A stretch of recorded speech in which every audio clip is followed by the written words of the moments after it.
everyone in the country, whether they're involved in construction or not, understands the dangers of cladding, and everyone's heard about Grenfell. Some people are saying nothing's been changed. I don't agree with that.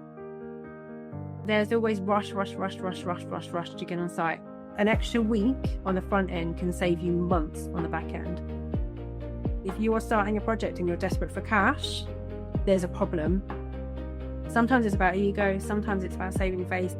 I'm a firm believer of getting it right as soon as possible. If consultants are telling you you're not ready for site, then listen to them. The industry is constantly firefighting, and that's where you waste energy, waste time, and waste money. God, is it expensive. Welcome to Taking the Con Out of Construction, the straight-talking show that's changing the industry, one episode at a time. Small mistakes can cost big money, and even more in time. But a small investment in listening to this episode could help you avoid disputes, delays, and costly pitfalls, while giving you the know-how to stop problems before they start. Let's turn complexity into clarity and take the con out of construction. Welcome back to Taking the Con Out of Construction. In this episode, we're tackling a hard truth in the industry. By the time boots hit the ground, many projects are already on a path to failure. Not because of what happens on site, but because of the decisions made long before anyone breaks ground. Michelle, this idea that failure is baked in before site starts can be uncomfortable for leaders to hear.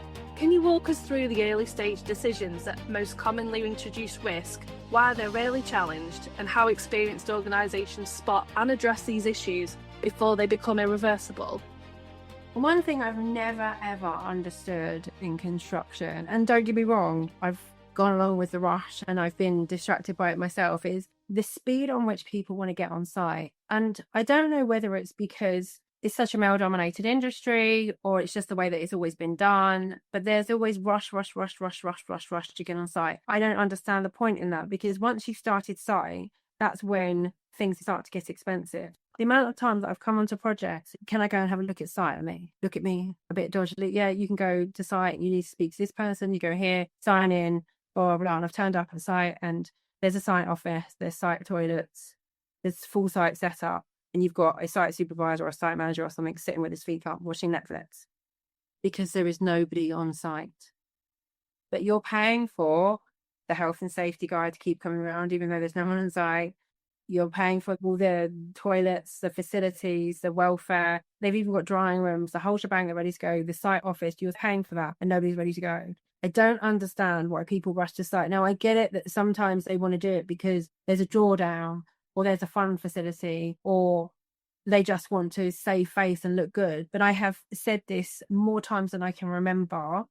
The more time that you spend preparing for these sites and preparing and getting all your ducks in a row, getting everything straight before you start on site, the better. An extra week on the front end can save you months on the back end. And that is what is ultimately very wrong in the industry. I understand that you have a number of different stakeholders in most projects, especially new build projects and big projects. And sometimes it's about ego, sometimes it's about saving face, sometimes it's just we want to get on, or sometimes it's because they're looking for a deposit or a drawdown. If you are starting a project and you're desperate for cash, there's a problem. And the fact that you're desperate for cash, that means you've had a problem on another project. And the way to solve that problem is not to draw down money, because that money should be kept for the new project. So there's two key things here that I want to talk about. Often the biggest mistakes are getting onto site before you're ready. And the other thing is getting on site and taking the money from that site to pay for other things, whether it be wages or other company costs. They are the two key things for me that create chaos and set your project up for failure from the very, very beginning. You don't even get on the track. It's not even about coming off track or diverging slightly. You don't even start on the right track. And these are the things that I'm raising awareness of and I speak about all the time, whether that be in meetings, in talks, in publications, on my podcast. I've mentioned it before on other episodes. I'm trying to get the message out there to think differently. Preparation prevents piss poor performance. And it's something that I've led by for the last 20 odd years. And it served me really, really well. Starting the project too early. Now, in a project, you have a various number of stages. I like to refer them to the REBA stages. The Royal Institute of British Architects is REBA.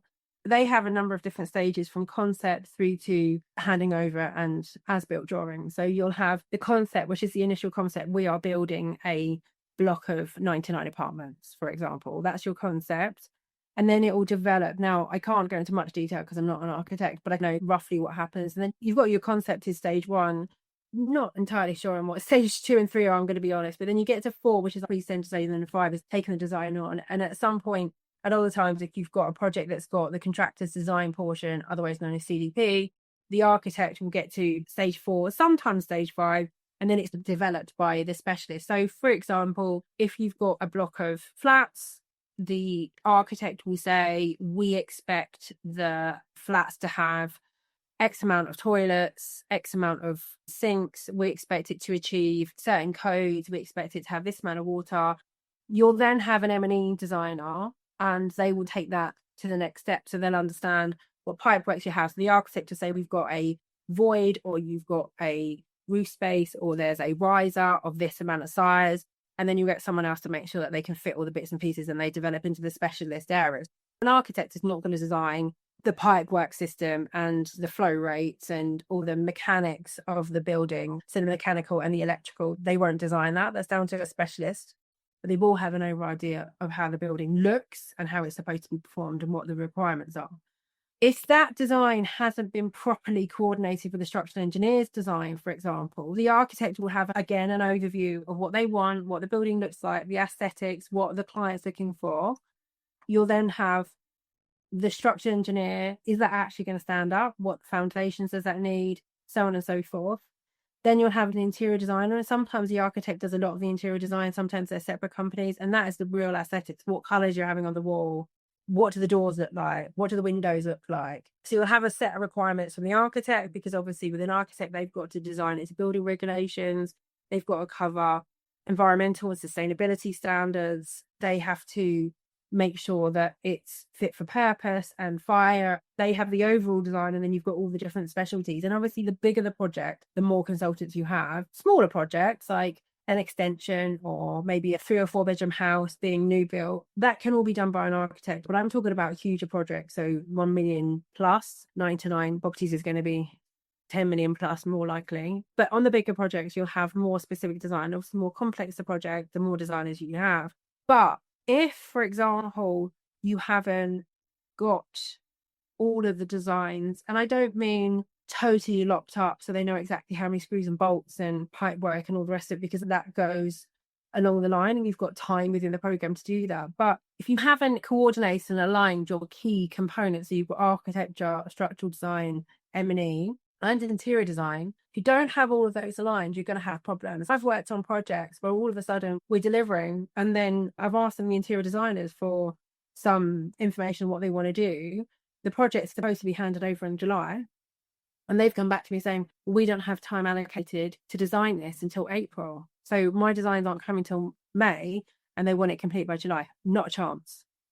Because at this point, everything's first fix. So if you want a lamb, I need to know at the first fix stage. So, for example, my husband's a duct worker. One of our very good friends is an electrician. They're constantly bantering about each other about, yeah, well, I tried to do this and you've got your bloody duct work in the way. And there's like, yeah, well, we can't put our duct work through because you've got your trays in the way. They laugh about it all the time, and they're always winding each other up about it. But it's true. Even with BIM, where it's technology and software that lines all of the different designs on top of each other to see whether things fit.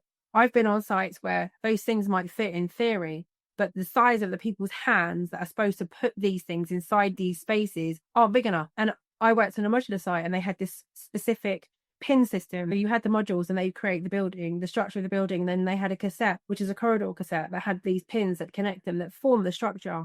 The guys that are installing them have hands the size of my head, like they were big guys. They physically couldn't get their hands in. And so they were kicking off, there's a problem also. And I was like, what's the problem? They're like, we can't get this pin in here. Let me see. I took the pin straight in. And they all turned around and looked at me and go, how did you do that? And then I said, high five, looked at me like I was mad. Put my hand up to theirs, and it was like a quarter of the size. So I was like, right, do you want me to go through and put all the pins in? And the guy doing the installation was like, yes, please. The delivery manager was like, no, we need a solution. And I was like, well, we need to get the rest of these modules on and we need to get them on today. So for today, the solution is I go around and I put the pins in, which I did with supervision because I'm not qualified to do something like that. But basically, showed me what to do. I put my hand in and then they did the final connections. Everything was safe. It was all great. But there was a good point from their delivery manager. He said, we need to find a way of doing this because we can't have you coming around and you putting them in. That's not an effective solution. So they changed the way that they installed them, which was great. But this is a point when it comes to BIM, some of the design things don't actually work. So again, on this same building, it was really, really tight. We knew that we had issues with height. So we did a test sample on the first 4 modules that had been installed. We got the M&E guys in to come in before we entered into a contract and finalized everything. We got them to install all the pipework to make sure that everything that needed to be done in those risers could be done. I think there were 6 of them just to make sure that it was all right and everything fitted in and people could physically do that before we run that out for the rest of it, because generally they would have installed all of the rainwater pipes. And then it's not until you put the last thing in that you realize it doesn't fit. So we had 6 ways of doing it and the most effective way of doing it, which is really lucky because 2 weeks after we did that, the client said he wanted to students to have a look at it. And so we were then able to create an area of 6 in a safe space so they could come in at the weekends and look at these 6 modules to sell them. It was a good job that I was thinking ahead, but that's the kind of thing that we were doing because they hadn't done enough design detail in the front end. There wasn't that coordination. From experience, that's all we've had problems before. And finding out 6 months into a project that you're trying to install a piece of pipework and it doesn't fit is a major problem when everything else is in play. This is just one example of many examples of how things weren't quite right on the front end. If you've got someone like me that thinks on their feet, I'm one of those people. I get a real kick out of finding a solution, but not everybody's like that. And in most circumstances that I've worked in, it can't be done. That is fuel to my fire. Don't tell me it can't be done because I'll try and do it twice. That motivates me. And I am aware that I'm the exception to most rules. So the more that you can make sure that there aren't problems, there's always going to be things that you come up against because materials don't move the way you necessarily want them to do. They do what they want to do. If you're dealing with more natural materials, obviously it's difficult. You're dealing with human beings, things move, things change, things develop, and materials don't always go as you expect them to go. So things will always come up on site and you'd always have somebody somewhere wanting to declare war on somebody else. So there's always something going on that changes the market. There's always legislation. Everything's moving in the construction industry all the time. But the more you can get done up front and finalized, the better, because it's dealing with these things on site that cause problems and delays because everyone stands around scratching your head at the most expensive point. And when you've got 10 electricians on site and you've got 10 plumbers on site, and you've got a health and safety guy, a project manager, you've got a site manager, like all these people just standing around on site. And if there's a problem, you've got to pay all these people. That's part of the contract. If you're delaying them as a client or as a contractor, you're causing the delay because they physically can't get on because there isn't a solution to their problem. Then you're paying for that. And that can cost tens and thousands a day. Because all of a sudden, every single person on site is on day works because you're preventing them from installing their project and you're causing delays. And that's where it becomes expensive. I'm always saying about getting coordination on site first. So the other thing is making sure that you've got somebody running your ship at the front end. So let's forget about being on site and coming up with problems on site. You need to make sure that somebody is managing your team at the front end. My personal preference is QSs or someone with a commercial background. Of course, I'm biased. That's my profession. But the reason that I find that most effective is because we understand the costs, and ultimately, a lot of commercial management is about controlling costs. Yes, I get looked at being the bad cop. They don't like me because I say no, but it's not me saying no. It's the fact that the client's not prepared to pay for it. So it's great designing these amazing things and making them totally sustainable and they're ticking every single box. But unless the client's got the cash to pay for it or willing to pay for it, or there's a budget there, it's going to be a no. I always find it's good to have somebody commercially minded, and you can get really good commercially minded project managers. I've worked with architects that are really commercially minded. I've worked with a number of designers that are commercially minded, and they're an absolute weight in gold. If you find one of those, keep hold of them because they're great. But it's trying to find that balance of it look amazing and the aesthetics and the vision of the building, but also making sure that it works and it's going to do whatever it needs to be doing. For example, if you've got 200 two-bedroom apartments and they're sort of high-end places, okay, what's the likelihood of you having 4 people living in each apartment? What's the likelihood that they're going to be office workers? What's the likelihood they're going to all wanting to be having a shower at 7 o'clock in the morning? Have you got the facilities to cope with that load? These are the important things that you need to be thinking about. And yes, the aesthetics are important. Of course they are. But there's no point in spending £250 on a door that no one's ever going to look at, or spending the top finish on the back of house areas or the basement or the car park. It's about allocating your money properly. You need to get a design that works. You need to make sure that each designer is doing their thing. You need to make sure that everyone's coordinating. You need to make sure that everybody's up to date with any changes that are being made and they're all being updated and coordinated. And in all honesty, the most successful projects that I've worked on have had design team meetings that go on throughout and they're on site. But also it's not just about that. You have your design team meetings, but also the design is always progressing while you're trying to procure it. So yes, you can do design freezes. And the amount of times that I've said, we need to do a design freeze, because you can't get into contract because it's constantly changing and you've got live documents changing, and you set a contract and then there's a new issue. Then you set another contract and then there's a new issue. So then reprice that again. And next minute you have 6 weeks, 8 weeks, sometimes 6 months down the line, you're still not in contract because the design hasn't finalized. So you can always have variations, but you need to make sure that everyone's aware of what you're in contract with and having control of your team. This is the end stop date. This is when the design needs to be done. Now, if there's valid reason, say we're saying the 1st of April, all design needs to be coordinated and completed by the 1st of April, so it can be sent out to tender, whatever stage it may be.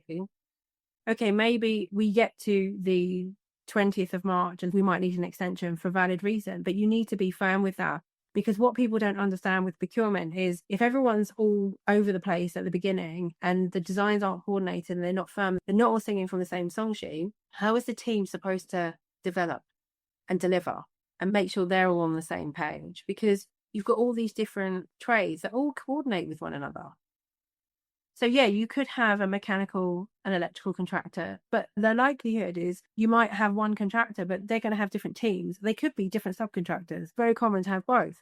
Are they clear? Are they coordinated? Do you understand where they're going from? If you want this beautiful marble from Italy, that's fine. Don't expect it to be delivered in August. Make sure that it's ordered beforehand, but also, does it work? I had a site once. We had done an entire extension. It was one of my first projects, and the designer had procured this stone that had come out of some monastery in France somewhere. It was coming by an Arctic, and when it turned up, there was no offload, and this was a residential property in the middle of nowhere. It wasn't a building site. And this Arctic lorry turned up on this residential private road with no Moffat or any way of uploading it, expecting it to be a building site, but didn't check the address. So that was an absolute nightmare. I managed to find this local company that had a forklift that was being spray painted at the time. So they got it out of the workshop. So it came around half painted and it's still wet paint. And they managed to get this stone off of the back of this truck with 2 of them standing on the back of it to make sure it didn't tip, which was not ideal, but was what it was. Many years ago, would not get away with it now, but we got away with it then. Delivered it, and then we went to install it. And what the architect hadn't told us, this stone that was 40 mil had been cut, and we had half of it. So it was only 20 mil thick. So the day that we were going to install it, we realised that there was 20 mil difference. And so all the floor levels were wrong, all the door frames were wrong, everything was wrong, because the architect had done a dodgy, in my opinion. And he'd taken all this stone and thought, I can get double the cost for this. And he cut it in half. And yes, so we still had this stone, but rather than it being 40 mil, it was 20 mil. So that we had to make it up. But these are the kind of things that people don't think about. They don't understand the repercussions it has. We only had one choice. We had to raise the floor by 20 mil. But considering there's underfloor heating in there, it was an absolute disaster. We got over it, but it was a nightmare. These are the things that people don't pay attention to at design level because they don't always understand the process, because all they're focusing on is their aspect. Coordination is key, but so is consistency. And often you don't have the same person that's starting the project that completes the project. You work on major projects to some extent, but they don't have the level of detail. And when I've worked in bigger companies, especially companies that are doing something different, whether it be modular companies or other methods of construction, or they're doing a new sort of way of doing things, or they're quite unique in the way that they are, like some of these boutique hotels, the way that they rinse and repeat, but they change stuff and they've got a real theme around doing things. If they don't have somebody that's looking at their projects from the front end that also has experience in delivering their projects, they sometimes come unstuck. And I always recommend get someone in early on. I also recommend, if you're planning to have a contract with contractor design portion, you should be getting them in at the front end. I would recommend to people, especially if you've got something specific like with cladding. Cladding is such a high risk area because the amount of legislation and fear and everything that goes around cladding at the moment. Everyone in the country, whether they're involved in construction or not, understands the dangers of cladding, and everyone's heard about Grenfell. As much as there's some people who are saying nothing's been changed, I don't agree with that, because what I've witnessed, there have been massive changes, and they're very, very hot on making sure you've got fire breakers in and making sure that you've got the right products in, and having certification upon certification and testing and fire testing. And what we have to do and produce gets these projects signed off in 2026 is intense, and it's a lot. So I don't quite get the narrative that nothing has changed. Plenty has changed, in my experience anyway. But because of this, and because of how high risk it is, and just if I'm dealing with a company that deals with cladding companies, one of my clients or one of my projects has cladding on it, my PI insurance goes through the roof. It's still a very hot topic. So I've suggested to the clients that I'm working with and the companies that I'm working with, if you've got cladding on your building, send a concept design out to cladding companies, send them all out, send a procurement early, get your proposals and get your cladding supplier and installer. And I highly recommend combining the two, or at least having a team that have worked together, because it makes it a lot easier on one of the most complex parts of your project. Get them in at design stage 2 or 3 before you enter into contract and everything's fine. Get their input in, because you can all design it and coordinate it with each other, and then you send it out to a cladding company and they're like, that's not possible, or that's over budget. You're back at the drawing board again, but you might have already started on site. And this is where you come across issues with delays, because by the time you send the information out to the professionals, they've come back with it. It's either way over budget and it has to be redesigned. And then the knock-on effect on the other designs, and then you're chasing your tail. So when it comes to contractor design portion, I always recommend that your design team get someone on board. A specialist designer is fine, but you also need them to have a budget or have commercial awareness. And it's much easier if you've got a reputable company that you've worked with to get them on board at the design stage, so they can put their input, get some ideas, and you can work with those companies moving forward. But then they know everything. You've built a team, you've got more security. Yeah, it might cost you a little bit extra to do that, but what you'll end up saving on just in your prelims by reducing your program is insane. Depending on the size of the project and the project team that you have, having somebody commercial at the beginning is always going to be beneficial, even if you're talking about doing extensions. The amount of times I've had clients phone me up, they're doing work on my house. I'm not talking a 30-40 grand extension. I'm talking sort of 200, 300, 400,000 pounds plus. They've never used a surveyor. Makes no sense to me. As I've said many, many times before, surveyors are like accountants, a decent one. They'll save you 3, 4, 5, sometimes tenfold of what they cost you in order to make sure you get things right. And whether it's somebody that's a professional, a PQS or a professional quantity surveyor, or whether it's somebody like me that's got experience in both, even if it's just for a power hour and say, hey, this is what we're looking to do. What do we need to be aware of? Because having a conversation with a friend of mine at the weekend who's looking to take on a massive project. And so, of course, I looked at it and had to look at it. And I was like, have you looked at this? Have you looked at that? Have you looked at that? This has happened. That has happened. And this is just from the advert of the house online on Rightmove or whatever it was. Can you help me with that? Of course I can. That's what I do. I didn't know you could tell me this day. How do you think I do my job if I don't know what I'm looking at? They're like, oh, okay, fine. I mean, they're friends. It's not something that I do regularly, but I've been promoting my business quite a lot lately. And I had someone booking for a power hour last week. And it was basically them saying, this is what I want to do on my house. This is how I want to do it. Where do I need to look? What do I need to look out for? Where can I save money? What can I do this? What can I do that? And I sat there with them for an hour. I mean, it was a little bit longer than an hour because I got on well with them and we were chatting. And actually, I've given them a synopsis of what they need to do. Now, if they need to come back to me, then we'll have another conversation. I loved that. Absolutely loved that. They've listened to my podcast. They've been following me for a while. They're like, look, this is what I'm going to do. I don't want to employ her full time, but I know full well an hour of her time is going to benefit me tenfold. And that's what they did. And those kind of things I love doing. It's not the kind of thing that I would work on daily because I'm just not at that level and I've got bigger things to be looking at and changing the industry. But helping somebody else like that, and I'm not the only person that does it, getting a local surveyor, getting them to come around and give you some advice and paying for their time for a few hours is definitely worth doing on smaller projects. And then on obviously the bigger project, you need to have that consistency and somebody that's advising you. And whether it's on a full-time basis or on a fractional basis, there's so much out there. And as I've mentioned so many times before, the best thing about COVID that happened to us was launching the work of fractional consultants. And whether that be fractional technical officers, operational officers, COOs, CFOs, CMOs, whatever-os. There's so many different people out there. I think there's about 25 different fractional services. Obviously, I've done commercial management, commercial directorship. I do a lot of sitting on boards and similar to NED roles, but I'm not the kind of not roll your sleeves up and get involved type person. So NED doesn't necessarily work for me, just sitting on the board and giving some advice. I'm much more active than that. But there's lots of companies that I work in and people phone me up when they're in trouble and I just give them some advice. And some people just like to have a retainer just so they can have the opportunity of ringing me when they need it. And that's fine because they don't need me full time. But if you're not experiencing something, you're doing something different, you're doing something that's slightly complex, yeah, you have to have consultants, and people know they have to employ an architect.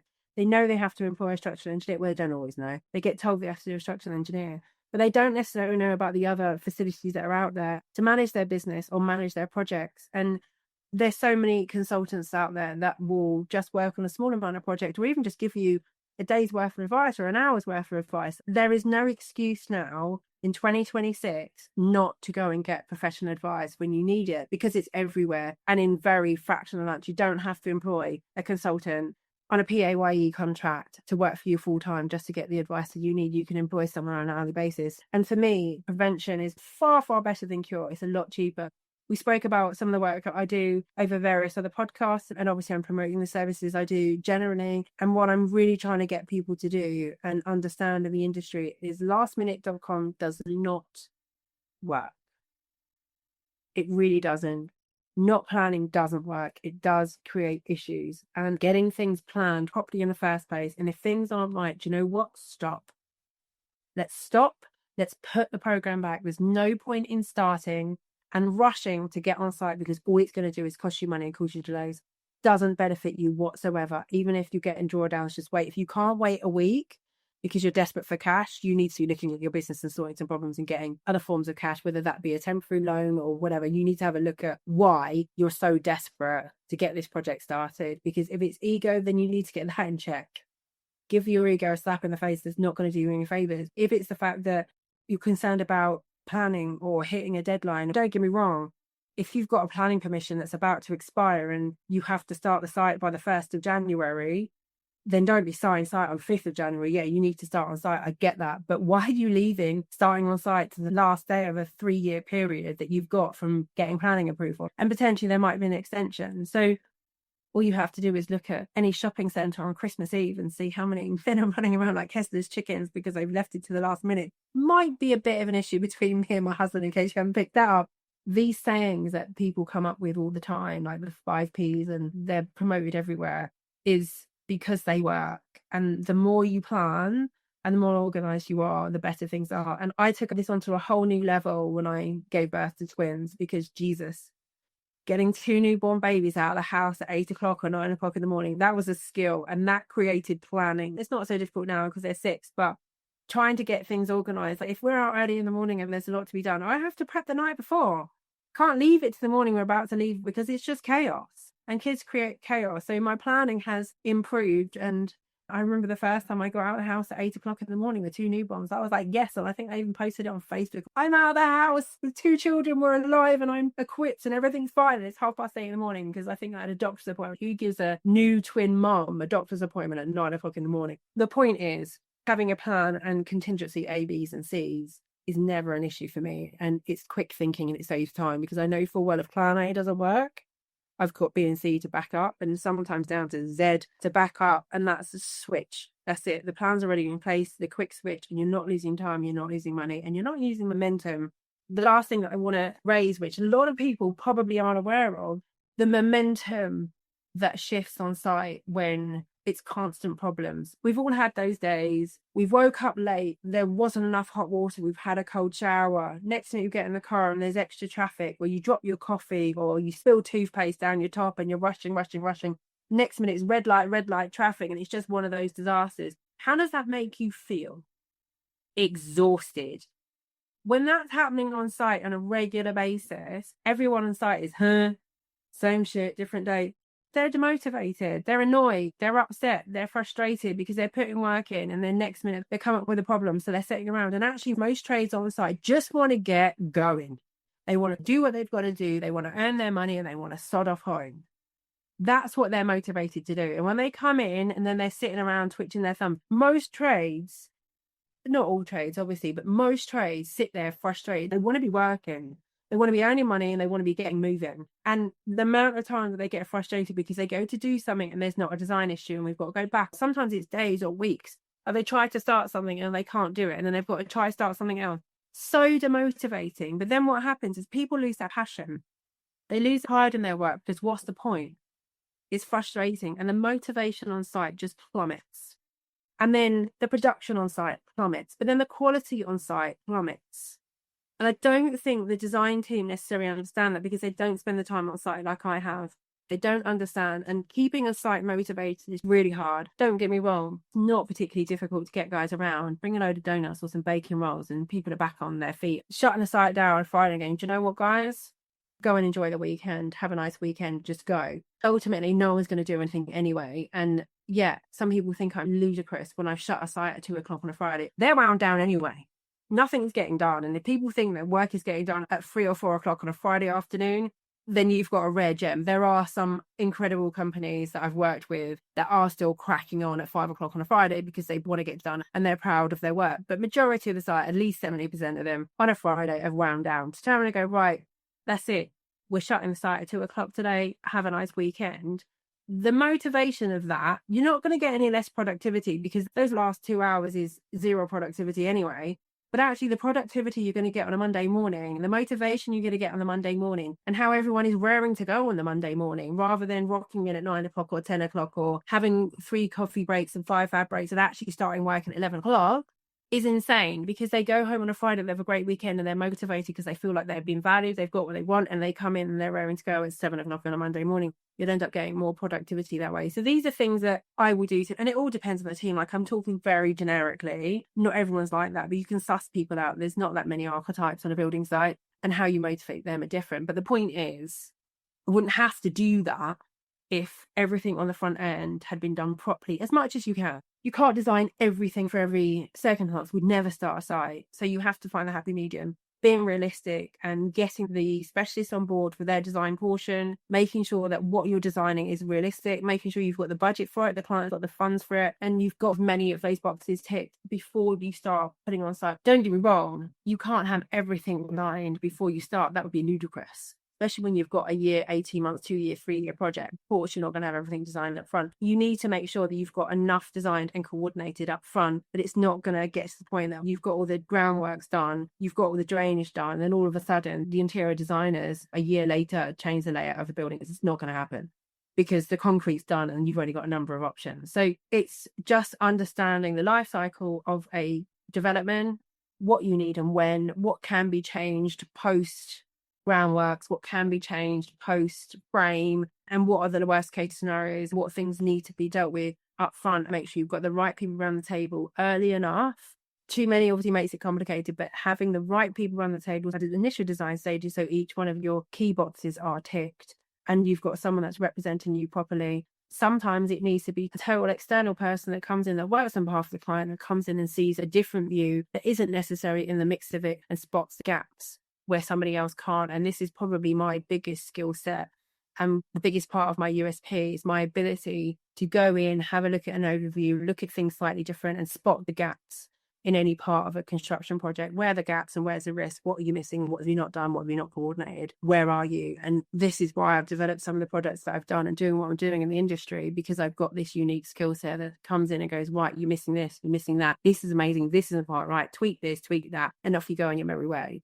That's come from working on, I don't know how many projects that had been in crisis and needed turning around because they weren't at whatever point in the contract, things weren't done properly. So I've had to think on my feet and how to find solutions. It is possible, but from the many years of experience I've got dealing with disputes and problem projects and crises projects and turning around chaotic companies, chaotic projects, I'm a firm believer of getting it right as soon as possible. And if you're 6 months into a project, okay, I can't change what's happened at the front end.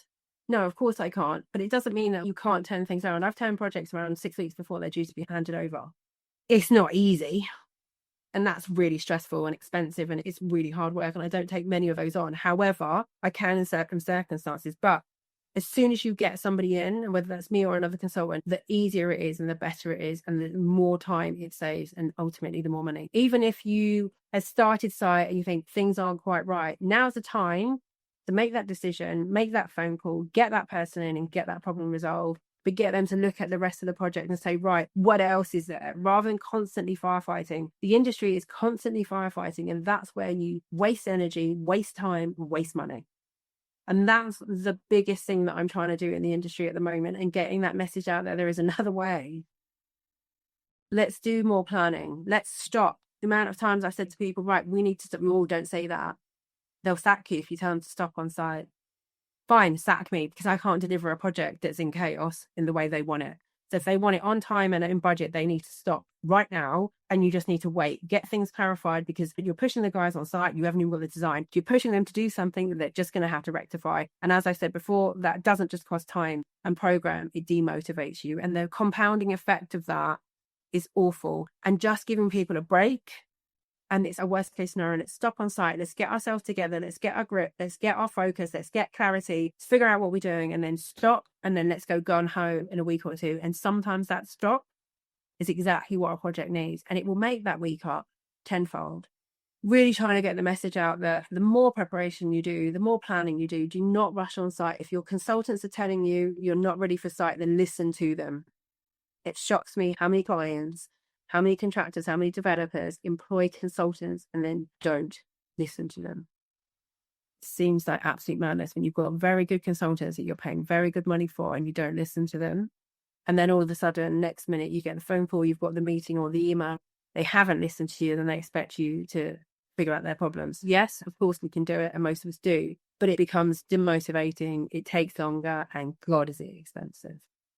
So you want more success in your projects, do much more front end, but also when you've got someone that's managed your front end and you know what they're doing, keep them on board and just keep them checking in, because they know that project inside and out like it's their best friend.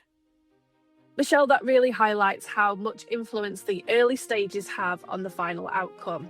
Prevention doesn't just outperform cure, it avoids the crisis altogether. Thank you again, Michelle. You're welcome. If you found value in today's episode, hit subscribe so you never miss a new release, and share it with someone in the industry who needs to hear it.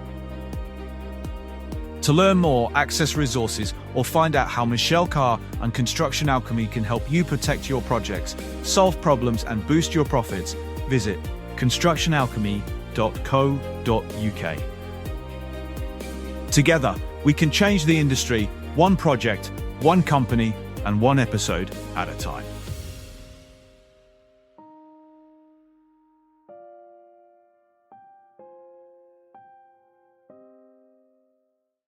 The views and opinions expressed in this podcast are based on the personal experiences of Michelle Carr and her guests.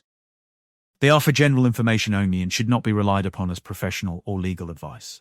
Always seek your own independent advice before making decisions. Neither Michelle Carr nor Construction Alchemy accepts liability for any loss, damage, or consequences arising from actions taken based on this podcast. Thank you for listening.